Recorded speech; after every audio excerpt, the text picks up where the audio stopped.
ክቡር ጠቅላይ ሚኒስትርን ለተናገሩት ንግግር አመሰግናለሁ።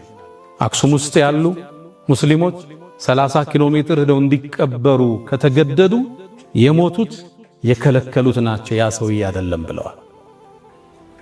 አክሱም የኢትዮጵያ ክፍል ነች። መጀመሪያ እስልምናን የተቀበለ ምድር ነው። ሙስሊሞች እዛው ተወልደው ቋንቋቸው እዛው እትብታቸው እዛው ተቀብረው ዛሬ ለመቀበር 30 እና 50 ኪሎ ሜትር ከከተማዋ መውጣት ይጠበቅባቸው። ለምን ስትላቸው አክሱም ዳግማዊ ኢየሩሳሌም ነች ይለዋል። እሺ ኢየሩሳሌም እስራኤል ውስጥ መስጂድ አለ፣ ሙስሊሞች አሉ፣ ሙስሊሞች ይከበራሉ ዋናው ቦታ ላይ። እዚህ ለምን ከለከልካቸው? ሕገ መንግሥቱ የሃይማኖት ነፃነትን አውጇል። አንተ ለምን ነፈካቸው? አክሱም ውስጥ መጠጥ ቤቶች አሉ፣ ሺሻ ቤቶች አሉ፣ ይጠጣል፣ ይጨሳል።